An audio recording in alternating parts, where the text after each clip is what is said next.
Bismillahirrahmanirrahim. Hijrah selepas Fathu Makkah. Fathu Makkah ni satu titik yang sangat penting dalam sejarah Islam. Mereka yang memperjuangkan Islam sebelum Fathu Makkah, sebelum kemenangan yang besar, pahalanya lebih besar daripada mereka yang masuk Islam selepasnya. Dan sebab itu, bila berlaku zaman pemerintahan Umar bin Khattab radhiyallahu an, bertambahnya hasil negara. Kita cakap tentang pemerintahan sikit. Bila Nabi menegakkan negara di Madinah, zaman Nabi, gaji sama antara hakim dengan kerani dia, pembantu dia, sama gaji. Gaji sama. Antara gubernur, wali daerah dengan pembantu dia, sama belaka gaji. Ada yang kerja berat, ada yang mikir sampai tak tidur. Dengan tukang tulis saja sama gaji. Taswiyatul ata dipanggil. Zaman Khalifah Abu Bakar sama juga gaji. Taswiyatul ata. Zaman Sayyidina Umar, negara mendapat pendapatan yang banyak, melimpah ruah. Selepas kejatuhan Parsi dan Rom, dua kuasa besar dunia, sama ada zakat yang banyak, harta wakaf yang banyak, ghanimah yang banyak, faid yang banyak, termasuklah cukai yang dikenakan pada orang bukan Islam. Orang Islam dikenakan zakat, orang bukan Islam rakyat dikenakan cukai. Dinamakan jizyah dan kharaj. Menyebabkan banyak hasil negara. Bila orang Islam menakluk Parsi dan Rom, terdapat penemuan dalam pentadbiran negara, penerimaan baru. Sebelumnya, perkara dunia ni Allah sangat suruh pada kebijaksanaan. Quran menunjukkan dasar saja. Al-Quran suruh al-hikmah, mengikut kebijaksanaan. Itu ada perkara itu. Kebijaksanaan ni tak ada nas. Bila berjumpa perkara yang molek, orang Islam ambil, walaupun daripada orang bukan Islam.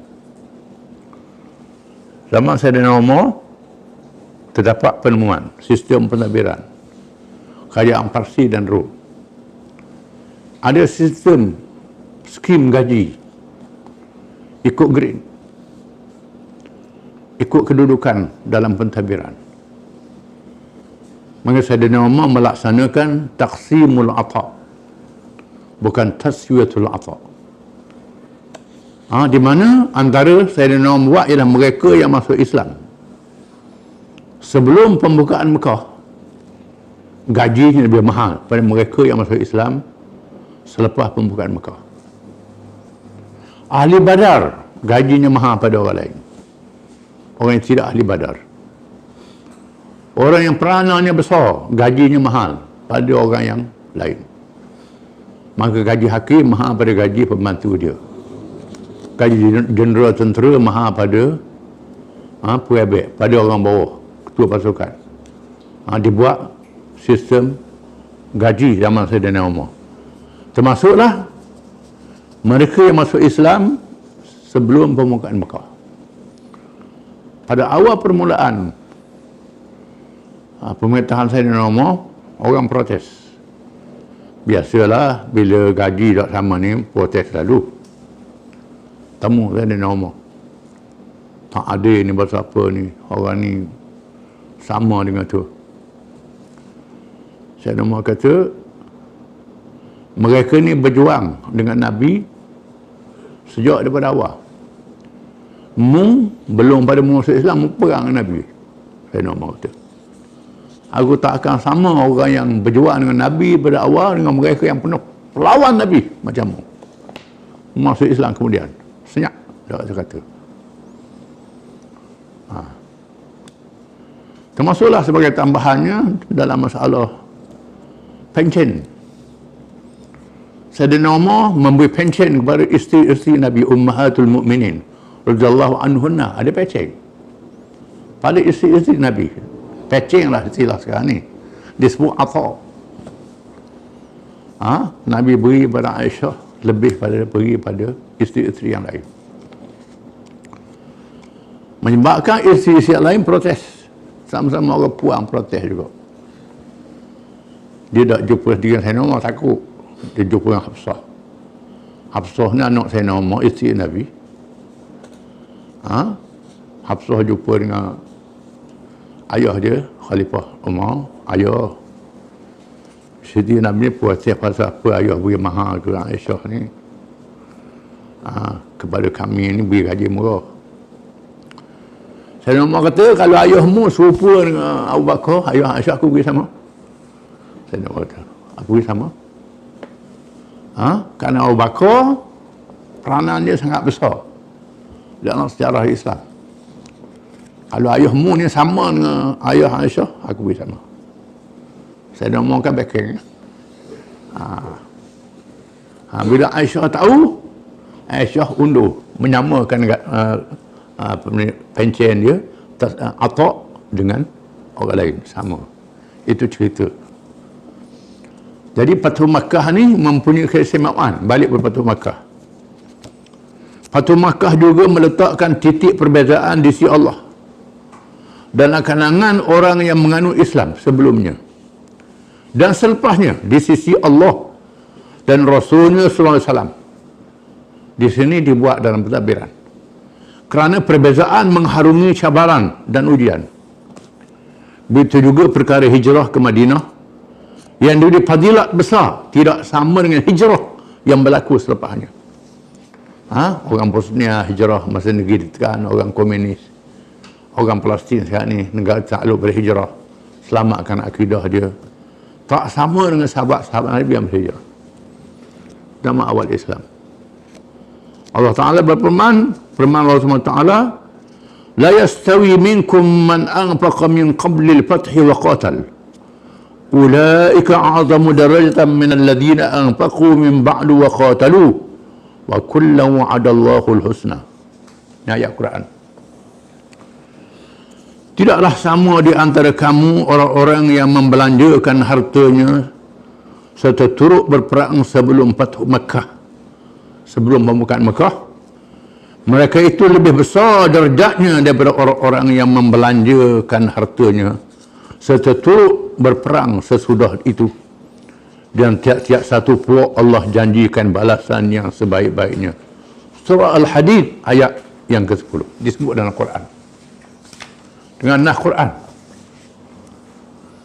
Rasulullah SAW bersabda, la hijrata ba'da fathi Makkah walakin jihadun wa niyyah wa idza stunfirtum fangfiru.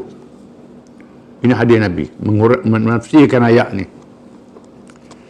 Tidak lagi hijrah selepas Fathu Makkah yang dapat kelebihan itu maksudnya. Tetapi yang ada ialah jihad dan niat. Dan apabila kamu dikerah supaya keluar berjihad, maka keluarlah berjihad. Ini yang ada sehingga hari kiamat. Sehingga hari kiamat jihad itu ada. Jihad Fathu Makkah tak ada lagi selepas berlaku peristiwa itu. Allah Ta'ala tutup kelebihan itu. Dan sebab itu sahabat lebih pada orang lain. Sebab itu tak boleh maki sahabat-sahabat Nabi. Maka kalangan Syiah yang Nabi sahabat-sahabat yang maki sahabat Nabi ni salah, tak boleh. Ada yang terlajuk, bukan semua Syiah begitu. Ada yang terlajuk memaki sahabat-sahabat. Dan sebab itu Ayatullah Khamenei yang memimpin era sekarang ni mengarahkan orang-orang Syiah berhenti daripada memaki sahabat Nabi. Ini kerana dia alim sungguh, dia tahu, dia taqiq ulama-ulama termasuk Imam Ja'far As-Sadiq, Imam Zaid, dan Imam Al-Baqir. Imam-imam ni tak maki sahabat-sahabat Nabi. Jadi orang Syiah kemudian ni melampau, tak betul tu. Maksudnya tidak ada lagi fadilat hijrah seperti hijrah ke Mekah selepas Mekah dibebaskan. Walaupun berlakunya hijrah dan fadilatnya dalam kalangan mereka yang tinggal di negeri yang menindas Islam dengan zalim, yang memaksa penganutnya berhijrah kerana menyelamatkan agama Islam.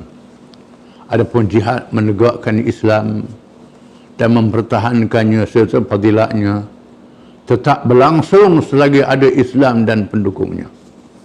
Perjuangan Islam tak mati. Hijrah yang terpaksa tak mati. Tetapi hijrah Makkah habis di situ saja. Ini berkait dengan hijrah. Peristiwa Juzaimah berkait dengan cerita ini. Selepas Khalid bin Al-Walid radhiyallahu anhu kembali menyelesaikan tugas merobohkan berhala Al-Uzza yang kita baca dulu, Rasulullah SAW menugaskannya pergi ke kampung Bani Juzaimah yang terletak ke arah Yalamlam yang menjadi miqat haji kepada umat Islam yang datang dari timur, termasuk Asia Tenggara dan Yaman. Bila kita nak pergi Mekah, orang Asia Tenggara ni atau nak pergi umrah,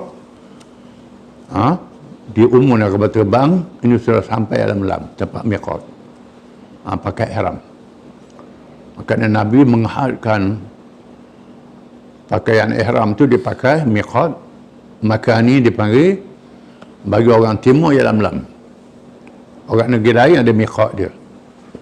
Orang timur ni orang Yaman, termasuklah orang Malaysia, Indonesia, Yalamlam. Jadi Bani Zaimah ni tinggal di kawasan ini. Khalid bertolak dengan anggota pasukan selama 350 orang dari kalangan Muhajirin, Ansar dan Bani Sulaim. Mereka ditugaskan untuk berdakwah, bukannya menyerang. Kabilah Juzaimah terkenal dengan sifat ganas. Kabilah ni sangat ganas. Orang Badui yang sangat ganas. Mereka telah melakukan jenayah membunuh bapa saudara Khalid bernama Faqih. Masa jahiliah. Dia bunuh pak saudara Khalid bin Walid. Dan membunuh bapa Abdurrahman bin Auf. Bapa Abdurrahman bin Auf dibunuh juga. Kabilah ni bunuh. Ganas kabilah ni. Abdurrahman bin Auf ni ialah salah seorang 10 sahabat yang Nabi janji syurga. Khalid bin Walid ni sahabat yang Nabi panggil pedang Allah. Pedang Allah tu Nabi beri nama. Abdurrahman bin Auf ni ahli syura. Menteri Nabi lah. 10 orang, Bakar, Umar, Uthman, Ali, Abu Ubaidah, Amir bin Jarrah, Abdurrahman bin Auf, Sa'ad bin Abi Waqqas, Sa'id bin Zaid, Zubair bin Awam, Talha bin Ubaidillah. 10 orang. Ini 10 sahabat yang dianggap paling besar jadi ahli mesyuarat Nabi, Abdurrahman bin Auf. Ayah Abdurrahman dibunuh oleh Badui Bani Juzaimah. Apabila pasukan ini sampai ke tempatnya dan disertai pula oleh Bani Sulaim. Sulaim ni kabilah Badui juga. Dan mereka pernah membunuh seorang tokohnya bernama Malik bin Asharid bersama 2 saudaranya. Bani Sulaim ni pernah bunuh pemimpin kabilah Bani Sulaim. Tiba-tiba Bani Juzaimah merasa takut. Lalu mereka bersedia dengan senjata untuk berperang. Dia takut keluar dengan senjata juga. Orang ganas bawa senjata. Oleh Khalid bertanyakan mereka, apakah pegangan kamu, Islam atau kafir? Khalid ni pengelima. Apa pegangan kamu? Islam bukan kafir. Mereka menjawab, sabakna. Ini bahasa daerah. Sabakna.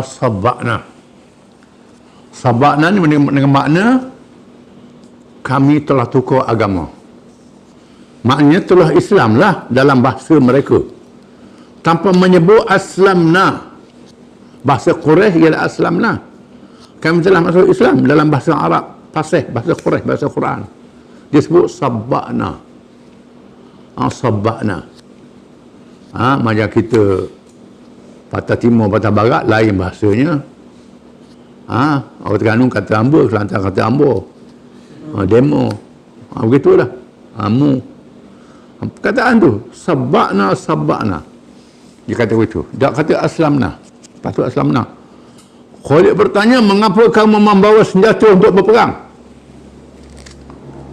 Bawa senjata ni apa pula? Bawa senjata nak perang?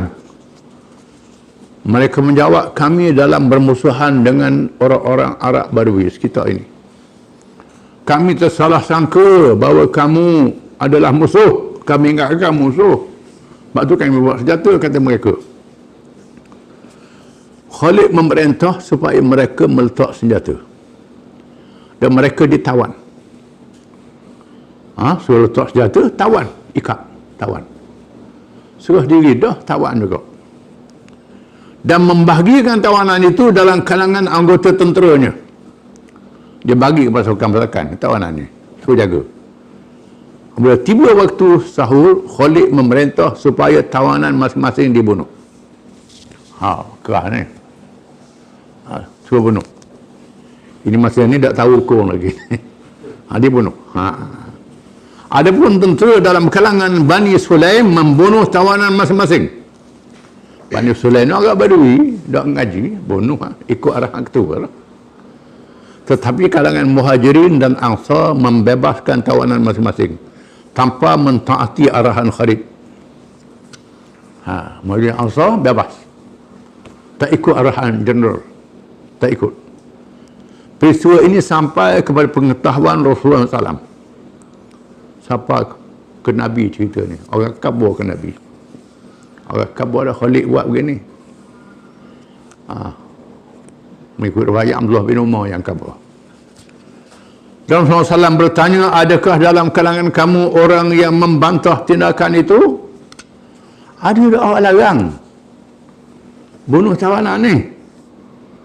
Mereka memberitahu bahawa Abdullah bin Umar radhiyallahu anhuma dan Salim radhiyallahu anhu bekas hamba pada Huzaifah membantah tindakan Khalid. Salim ni termasuk orang alim kalangan sahabat. Kalangan sahabat. Abdullah bin Umar juga kalangan ulama sahabat. Anak Sayyidina Umar yang masuk Islam tak silap dulu pada ayah dia. Halim juga ni. Alim ulama sahabat.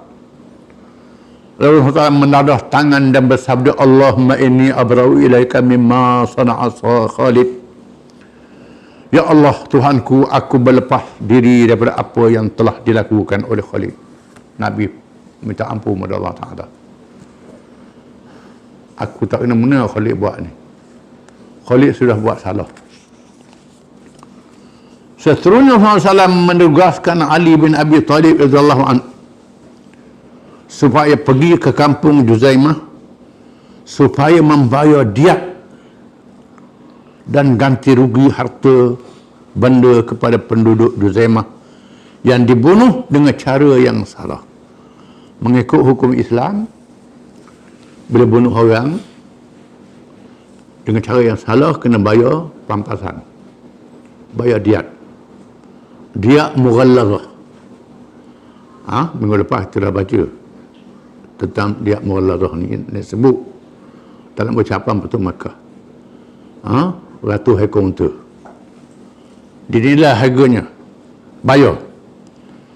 Ali telah membayar diat dengan unta dan perak serta ganti segala harta yang musnah termasuk bekas untuk minuman anjing, ganti juga. Bahkan diberi lebih daripada itu setelah ditanya harta yang musnah. Ditanya, dinilai harta-harta yang musnah, Sayyidina Ali bayar pampasan. Ini hukum Islam, syariat Islam. Berbeza dengan undang-undang antarabangsa pada hari ini. Undang-undang antarabangsa pada hari ini, negeri yang lemah je, negeri yang kalah je kena bayar. Hak menang, buat tak tahu je. Sejarah Perang Dunia Pertama, Perang Dunia Kedua, negeri yang kalah kena bayar. Negeri yang menang, kalau buat salah tak kena bayar apa. Bahkan kuasa besar dunia yang ada kuasa bitur. Rusia tembak kepada Bank Korea. Beberapa tahun yang lalu. Dia tembak kepada Bank Korea, ketua awam. Jatuh. Dia tembak, tak ada apa-apa saja je. Amerika tembak kepada Iran. tak ada apa-apa. Israel tembok kapal terbang Libya jatuh, tak ada apa-apa. Tak hukum apa-apa. Israel dilindungi oleh kuasa besar dunia. Kita orang Islam, bila buat silap, kena bayar. Walaupun kita menang, kita besar, kita kuasa besar. Tak mau bayar, tak apa, orang tak boleh lawan kita. Tapi tak boleh, dosa. Walaupun terhadap orang bukan Islam, tak boleh. Bani Zaimah ni, dia dah masuk Islam. Itu cerita lain lah. Bukan semua, mungkin ada yang tak masuk Islam. Tak kira apa, dibayar ganti rugi. Ini undang-undang antarabangsa Islam. Yang beza undang-undang antarabangsa bukan Islam. Undang-undang antarabangsa bukan Islam ni termasuklah piagam bangsa-bangsa bersatu, perjanjian Geneva, perjanjian macam-macam. Saing perjanjian tu, undang-undang perang. Tapi negeri lemah yang kena hukum. Negeri kuat, negeri yang kuasa besar macam Amerika, dia buat jenayah perang di Vietnam, jenayah perang di mana-mana pun, orang awam dia bunuh macam guna apa ni, racun serangga bunuh. Tak ada apa-apa pada dia. Orang awam mati, tak ada apa-apa. Kita orang Islam kena hukum. Ibn Ali radhiyallahu pula menemui Rasulullah SAW, maka diterima dengan sangat gembira dan bersabda, asabta wa ahsanta ay wazada wa fi riwayatin wallazi ana abduhu lahi ahabbu ilayya min humurin na'am. Bila Sayyidina Ali cerita ke Nabi, Sayyidina Ali buat begini, ini bijak Sayyidina Ali ni. Sayyidina Ali memang bijak pada orang lain. Bila Sayyidina Ali cerita dia buat begini, engkau telah melaksanakan perkara yang betul, engkau telah melaksanakan yang baik mengikut riwayat yang lain. Demi Tuhan yang aku menjadi hambanya, ia lebih aku kasih daripada unta merah, barang yang paling berharga. Kenderaan paling berharga, aku lebih suka barang yang paling berharga. Sayyidina Ali buat ni satu tindakan yang sangat baik. Memang Sayyidina Ali ni bijak, termasuk dalam kes yang lain. Bila Sayyidina Ali tugas pergi ke Yaman, berlaku satu peristiwa, orang kata laga, tahan Cina, tahan singa, tahan corong. Bila singa masuk, jatuh dalam corong ni, bila nak tikam ramai-ramai, jatuh orang. Jatuh orang, mati. Mati orang. Singa mampu, orang mati. Kabilah sama kabilah balah, nak perang. Orang ni tuduh orang yang bunuh, tuduh orang yang bunuh. Padahal sama-sama nak takak singa. Sayyidina Ali pun panggil kabilah-kabilah ni. Hak tukang, hak yang mati ni kabilah mana? Hak yang terlibat ni kabilah mana? Sayyidina Ali pun minta semua kabilah-kabilah yang terlibat ni kena bagi unta, bagi kambing, bagi itu. Tanggungjawab, lepas tu beri pampasan kepada keluarga yang mati ni. Ni bijak Sayyidina Ali. Selesai masalah, tak ada perang, tak jadi kelahi. Banyak dalam peristiwa kehakiman, Sayyidina Ali menunjukkan satu pandangan yang diiktiraf oleh Nabi SAW. Bukan kerana kita syiah dah, Sayyidina Ali bijak sungguh. Memang dia bijak sungguh lah. Ini kebijaksanaan. Sebab tu Sayyidina Abu Bakar rojok Sayyidina Ali, Sayyidina Umar rojok Sayyidina Ali, Osman rojok Sayyidina Ali, banyak kes. Kerana ada kebijaksanaan dia dalam mengendalikan urusan. Dan dia muda pada orang lain. Jadi khalifah yang keempat. Kita akan baca cerita dia insyaAllah. Peristiwa Bani Zaimah ni menyebabkan berlakunya pertengkaran di antara Khalid bin Walid dan Abdurrahman bin Auf. Balah Khalid bin Walid. Khalid bin Walid salah. Abdurrahman bin Auf pun ayah dia mati kok. Hak ni pot dari dia mati. Sehingga Khalid memaki Abdurrahman bin Auf, menegur Khalid dengan berkata, bila Abdurrahman bin Auf kata, Khalid, awak telah melakukan kerja jahiliah di masa Islam. Kata Abdurrahman bin Auf ke Khalid, awak dalam masa Islam, awak kerja jahiliah. Khalid menjawab, aku membalas terhadap pembunuh bapamu. Aku bunuh ayahmu juga.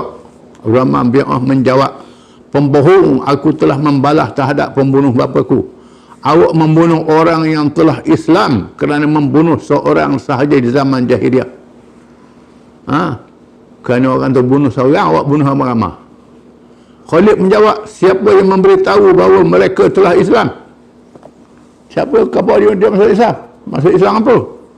Pertama orang berkata, semua anggota pasukan memberitahu bahawa mereka memberitahumu, iaitu mereka mendirikan masjid dan mengaku Islam. Buat masjid tu, mengaku Islam. Sebenarnya awak menuntut bela terhadap kematian bapa saudaramu Faqih. Bukan Faqih.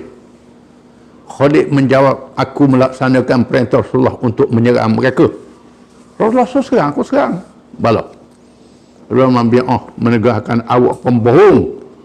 Sebenarnya awak menuntut bela terhadap pembunuh bapa saudaramu Faqih. Faqih ni.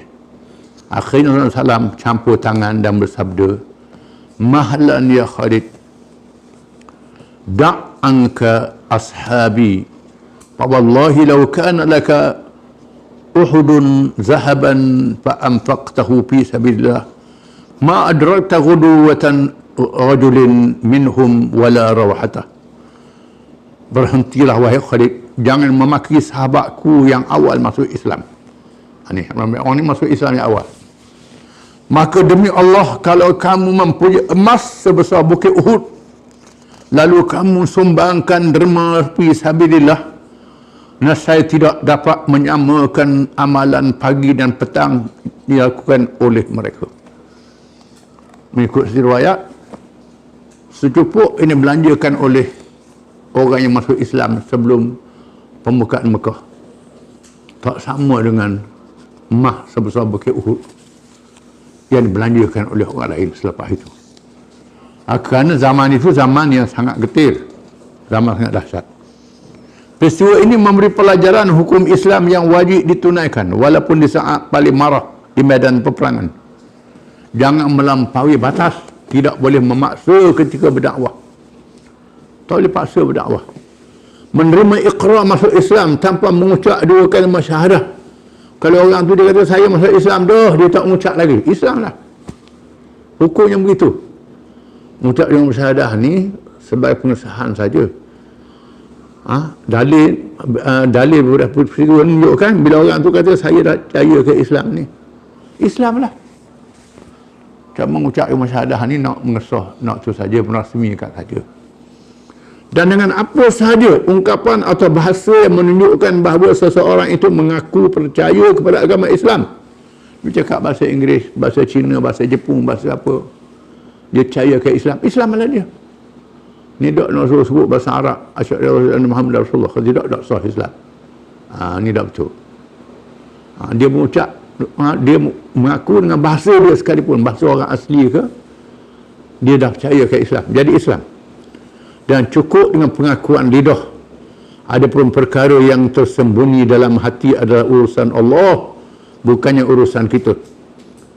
Ini yang pertama. Bila orang tu mengaku dia Islam, Islamlah. Hati dia, jangan. Kita campur itu urusan Allah. Dia tanya pula, nak Islam nak kahwin ke? Nak masuk Islam nak ni? Itu hal lain. Itu hal lain. Saya dapati ada cerita, bila orang Islam nak, orang bukan Islam masuk Islam, tanya awak nak nikah ke? Kita tanya apa? Jangan tanya banyak-banyak. Bila orang nak masuk Islam, terima dia masuk Islam. Dia nak menikah, dia nak apa ke, itu cerita lain. Islam kan dia dulu. Ini memayahkan orang masuk Islam. Ini tidak bijak dalam berdakwah. Wajib membayar diat kerana pembunuhan yang salah di dalam peperangan, dan membayar ganti rugi kerana kemusnahan harta benda. Kalau berlaku kemalangan dalam peperangan menyebabkan mati, walaupun musuh, kita silap, kena bayar ganti rugi. Ini hukum Islam. Kalau kita jadi kerajaan, kita jadi pemerintah, hukumnya begitu. Kalau rosak harta benda dia, tidak berkait dengan peperangan, tak berkait dengan peperangan, tak ada, bukan harta darurat, kena ganti harta tu. Ini hukum Islam. Wallahu a'lam.